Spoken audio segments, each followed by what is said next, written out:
1 Samuel 21. David en Nab y en Gat. A David se encuentra con el sacerdote Ahimelech en Nab. 1:1-2. David, huyendo de Saúl, llega a la ciudad de Nab. Vino David a Nab, al sacerdote Ahimelech, y se sorprendió a Ahimelech de su encuentro, y le dijo: ¿Cómo vienes tú solo, y nadie contigo? Y respondió David al sacerdote Ahimelech: El rey me encomendó un asunto, y me dijo: Nadie sepa cosa alguna del asunto a que te envío, y lo que te he encomendado. Y yo le señalé a los criados un cierto lugar. Al sacerdote Ahimelech, en las inciertas circunstancias en las que se encontraba, David fue al lugar correcto, la casa de Jehová. B. Y se sorprendió a Ahimelech de su encuentro. A Ahimelech le pareció inusual que un hombre prominente como David deambulara solo por las aldeas de Judá. A Ahimelech le hizo pensar que algo andaba mal, así que le preguntó a David: ¿Cómo vienes tú solo, y nadie contigo? Y parece que Ahimelech no sabía nada del conflicto entre David y Saúl. Le pareció extraño y peligroso que David viajara solo. Además, podemos imaginarnos que David se veía cansado, desgastado, desaliñado, y probablemente se veía como si hubiera estado llorado mucho. C. El rey me encomendó un asunto. Esto era una completa mentira. David fue a la casa de Jehová, pero mintió para protegerse. David elaboró su mentira cuando puso falsas palabras en la boca de Saúl para establecer un ambiente de discreción. Nadie sepa cosa alguna del asunto a que te envío, y cuando hizo referencia a los criados, David estaba totalmente solo. Y, de muchas maneras, podemos entender por qué David mintió e incluso podemos simpatizar con él. Muchos de nosotros hubiéramos hecho lo mismo o algo peor en la misma situación. Al mismo tiempo, David llegaría a lamentar horriblemente esta mentira, como se cuenta en 1 de Samuel 22:22. 2. Algunos intentan justificar la mentira de David aquí, pero eso no puede ser. Las consecuencias de ella fueron muy tristes, y después hicieron que su alma se derritiera de mucha pesadumbre. 2. 3-6. David pide y recibe pan sagrado. Ahora, pues, ¿qué tienes a mano? Dame 5 panes, o lo que tengas. El sacerdote respondió a David y dijo: No tengo pan común a la mano, solamente tengo pan sagrado, pero lo daré si los criados se han guardado a lo menos de mujeres. Y David respondió al sacerdote, y le dijo: En verdad las mujeres han estado lejos de nosotros ayer y anteayer. Cuando yo salí, ya los vasos de los jóvenes eran santos, aunque el viaje es profano. ¿Cuánto más no serán santos hoy sus vasos? Así el sacerdote le dio el pan sagrado, porque allí no había otro pan sino los panes de la proposición, los cuales habían sido quitados de la presencia de Jehová, para poner panes calientes el día que aquellos fueron quitados. Dame 5 panes. Cuando David llegó al tabernáculo en Nab estaba hambriento y sabía que necesitaría comida para el momento y para después. B. No tengo pan común a la mano, solamente tengo pan sagrado. El tabernáculo de Jehová tenía una mesa que contenía 12 hogazas de pan, que simbolizaban la comunión continua de Dios con Israel. Y la importancia y el significado del pan se encuentra en su nombre. Literalmente, pan de la proposición significa pan de los rostros. Es un pan asociado con, y para ser comido ante, el rostro de Dios. F. B. Meyer llama al pan de la proposición pan de la presencia. Comer el pan de la proposición era comer el pan de Dios, en la casa de Dios, como amigo e invitado de Jehová, disfrutando de su hospitalidad. En esa cultura, comer juntos formaba un vínculo de amistad que era permanente y sagrado. 2. El pan de la proposición debía ser siempre fresco. Ahimelech le daría a David los panes viejos, los cuales habían sido quitados de la presencia de Jehová, para poner panes calientes el día que aquellos fueron quitados. Dios quiere que nuestra comunión con Él, nuestro tiempo ante su rostro, sea fresco. C. Si los criados se han guardado a lo menos de mujeres, el pan de la proposición no debía ser tratado a la ligera. De hecho, debía ser comido por los sacerdotes, y será de Aarón y de sus hijos, los cuales lo comerán en lugar santo. Levítico 24:9. Si bien este pasaje de Levítico no dice específicamente que solo los sacerdotes pueden comer el pan de la proposición, establece el principio de que debe considerarse santo y no puede distribuirse de manera casual. Así que Ahimelech le pidió a David un nivel básico de limpieza ceremonial antes de darle el pan de la proposición. D. En verdad las mujeres han estado lejos de nosotros. David actuaba como si viajara con un grupo. Lo que dijo era cierto de sí mismo, pero no había nadie más viajando con él. Así el sacerdote le dio el pan sagrado, porque allí no había otro pan sino los panes de la proposición. Al darle el pan a David, Ahimelech rompió con una tradición sacerdotal pero no con la palabra de Dios. Él entendía que la necesidad humana era más importante que una observancia levítica. Y, cuando los discípulos de Jesús fueron criticados por romper con la costumbre religiosa al arrancar espigas en el día de reposo para comer, Jesús usó lo que hizo Ahimelech para explicar el asunto, Mateo 12, 1, 8. Jesús aprobó lo que hizo Ahimelech y le dio honor al defender su forma de actuar. 2. El punto con Ahimelech y Jesús es poderoso. Las tradiciones humanas nunca son más importantes que la palabra de Dios misma. Si Dios hubiera dicho, solo los sacerdotes pueden comer este pan, hubiera sido diferente. Pero Dios nunca dijo eso. Agregar el solo ahí parecía lógico, pero era agregarle algo a la palabra de Dios. Nunca debemos elevar nuestra extensión o aplicación de la palabra de Dios al mismo nivel que la palabra de Dios misma. 3. 7 a 9, David recibe una espada, y es visto por uno de los oficiales reales de Saúl. Y estaba allí aquel día detenido delante de Jehová uno de los siervos de Saúl, cuyo nombre era Doeg, edomita, el principal de los pastores de Saúl. Y David dijo a Ahimelech, ¿no tienes aquí a mano lanza o espada? Porque no tomé en mi mano mi espada ni mis armas, por cuanto la orden del rey era apremiante. Y el sacerdote respondió, la espada de Goliat el filisteo, al que tú venciste en el valle de Ela, está aquí envuelta en un velo detrás del ephod. Si quieres tomarla, tómala, porque aquí no hay otra sino esa. Y dijo David, ninguna como ella, dámela. A Doeg, edomita, nos encontramos con un personaje al que veremos otra vez más adelante. Doeg era el principal de los pastores de Saúl y no era israelita sino edomita. Y, principal de los pastores. La palabra traducida como principal significa poderoso, pero también puede ser usada como violento u obstinado. Doeg mostraría ser un hombre violento y obstinado. 2. Detenido delante de Jehová. Por lo que vemos de Doeg y su carácter, es difícil pensar que realmente estaba realizando asuntos espirituales ante Jehová en el tabernáculo. Probablemente estaba cumpliendo algún requisito ceremonial relacionado con su trabajo para el rey de Israel.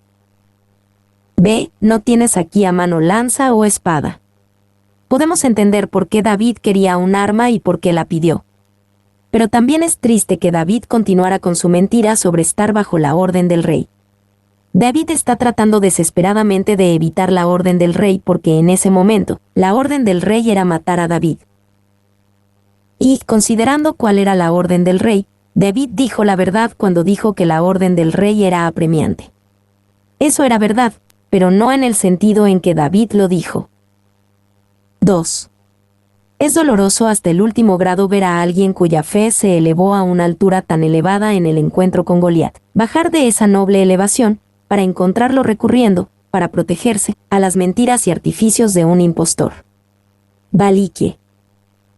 C. La espada de Goliat. David se alegró de tener una buena arma, ninguna como ella.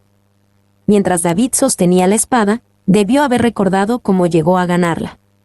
No lo había hecho con mentiras y medias verdades. Lo había hecho con una osada confianza en Dios, una confianza que le creía a Dios y que confiaba en Él para resolver las consecuencias. Y David puede tener la espada de Goliat en su arsenal, pero estaría mejor equipado si tuviera la fe que mató a Goliat. ¿Está ahora David confiando más en una espada filistea que en las herramientas de un pastor? No había nada de malo con la espada de Goliat. Jehová la usó antes, 1 de Samuel 17:51, pero solo en el contexto de una fe radical. 2. David perdió la confianza en Dios y en el cumplimiento del propósito de Dios para su vida que le había sido revelado. Fue a la casa de Dios en busca de consuelo, ayuda y guía, pero se detectó que estaba equivocado en su alma. En lugar de reconocer la verdad al único que podía ayudarlo y confesar que había estado mintiendo, volvió a huir por su vida. Red Paz. D. Ninguna como ella, dámela. Saber que algo es preciado y maravilloso nos hace desearlo. Estar un tiempo de prueba o estrés nos hace desear lo maravilloso aún más. Si esto era cierto de la espada de Goliat, es aún más cierto de la espada del Espíritu, la palabra de Dios. Siempre deberíamos decir de la palabra de Dios, dámela. Y hay algunos que se han inclinado a deshacerse de la palabra de Dios. Bueno, si ellos la desechan, dénmela a mí. Hay algunos que quieren ponerla sobre un estante, como algo que ya ha visto sus mejores días. Ellos asumen que la vieja espada está oxidada y desgastada, pero nosotros podemos decir, ninguna como ella, dámela. Spurgeon. B. David en Gat. 1:10. David huye a Gat. Y levantándose David aquel día, huyó de la presencia de Saúl, y se fue a Aquis, rey de Gat. Y levantándose David aquel día, huyó. El intento de David de protegerse con mentiras inteligentes en lugar de confiar en que Dios lo protegería no produjo resultados duraderos. Tuvo que huir. B. Se fue a Aquis, rey de Gat. David ahora estaba entre los filisteos. Debe haber estado desanimado o engañado para pensar que podía encontrar un refugio tranquilo entre los enemigos de Israel, especialmente si iba cargando la espada de Goliat con él en el pueblo natal de este. Y no tenía sentido que el hombre que llevaba la espada de Goliat fuera al pueblo natal de Goliat. 1 de Samuel 17:4. No tenía sentido que el hombre que había sido sostenido por el pan sagrado de Dios encontrara refugio entre los paganos. No tenía sentido que el hombre conforme al corazón de Dios cambiará su dirección a Gat. 2:11-12. El aprieto de David en Gat. Y los siervos de Aquis le dijeron, ¿no es este David, el rey de la tierra? ¿No es este de quien cantaban en las danzas, diciendo, hirió Saúl a sus 1000 y David a sus 10,000? Y David puso en su corazón estas palabras, y tuvo gran temor de Aquis, rey de Gat. ¿No es este David, el rey de la tierra? Los filisteos de Gat reconocían a David como el rey de la tierra de Israel. Estos hombres impíos entendían mejor el destino de David que el rey Saúl. B. ¿No es este de quien cantaban en las danzas? La canción y la danza sobre David que recorrían la nación de Israel, 1 de Samuel 18, 6-7. También eran populares entre los filisteos. Si antes no lo sabía, David ahora se da cuenta de que la fama realmente tiene un costo. C. Y David puso en su corazón estas palabras, y tuvo gran temor. David sabía que había sido descubierto y entendía que el rey Aquis no dejaría ir al hombre que mató a Goliat. Y las palabras de David en el Salmo 56 nos ayudan a entender lo que sucedió aquí. El título del Salmo lo identifica como la canción que escribió cuando los filisteos lo capturaron en Gat. Aparentemente, aunque 1 de Samuel 21 no lo detalla, los filisteos capturaron a David cuando llegó a Gat. David pensó que podría encontrar anonimato o simpatía entre los filisteos impíos en Gat, pero estaba equivocado. El Salmo 56 describe el viaje de David del miedo a la alabanza como prisionero en Gat. 2. El Salmo 56 muestra que el desliz que empezó en el camino desde Jonatán y continuó hasta Gat ahora se detiene. David está en terreno elevado una vez más. Esta fue la diferencia entre David y Saúl. Ambos se tropezaron, pero Saúl continuó haciéndolo, mientras que David se volvió a Jehová. 3, 13-15. Para escapar, David finge locura. Y cambió su manera de comportarse delante de ellos, y se fingió loco entre ellos, y escribía en las portadas de las puertas, y dejaba correr la saliva por su barba. Y dijo Aquis a sus siervos, he aquí, veis que este hombre es demente, ¿por qué lo habéis traído a mí? ¿Acaso me faltan locos, para que hayáis traído a este que hiciese de loco delante de mí? ¿Había de entrar este en mi casa? Se fingió loco entre ellos. David actuó de una manera extraña, rasguñando las puertas de la entrada y dejando correr la saliva por su barba. Fue como si David tirara espuma por la boca. Y, básicamente, David se humilló delante de los filisteos y actuó como un demente. La saliva en su barba fue especialmente convincente, porque los hombres en esa cultura consideraban esto como algo que solo un hombre fuera de sus cabales permitiría. Una indignidad a la barba se consideraba un insulto intolerable y una persona normal no lo habría permitido. Jameson, Faust y Brown. Ve, este hombre es demente. ¿Por qué lo habéis traído a mí? El plan de David funcionó. Aquis decidió que después de todo, este no era David, o si lo era un espécimen tan patético que bien podía dejarlo ir. ¿Y andaba David en el espíritu o en la carne cuando fingió locura? Algunos comentaristas creen que David estaba en la carne y confiando en sí mismo.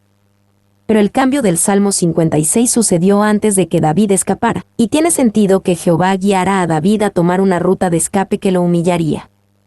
Cuando David intentó protegerse con mentiras e intentó encontrar refugio entre los impíos, realmente estaba actuando como un loco. Cuando David se arrepintió, pidió misericordia y confió en Jehová una vez más, fue como si Jehová hubiera dicho: has estado actuando como un demente. Sigue actuando así y te sacaré de esta. C. El Salmo 34 es la declaración de gozo de David cuando escapó de Gat con vida. El título del Salmo 34 dice, Salmo de David, cuando mudó su semblante delante de Abimelech, y él lo echó, y se fue. Y el Salmo 34 empieza maravillosamente, bendeciré a Jehová en todo tiempo, su alabanza estará de continuo en mi boca. En Jehová se gloriará mi alma, lo oirán los mansos, y se alegrarán. Engrandeced a Jehová conmigo, y exaltemos aún a su nombre. Busqué a Jehová, y él me oyó, y me libró de todos mis temores. Salmos 34, 1, 4. David estaba lleno de gratitud hacia Dios. 2. David está especialmente gozoso porque Jehová lo libró de un desastre que el mismo David provocó. La maravillosa bondad de Jehová se muestra cuando nos libera cuando realmente no lo merecemos. Mi nombre es Demim. Soy tu asistente personal. Mi sitio en internet es demim.es.tl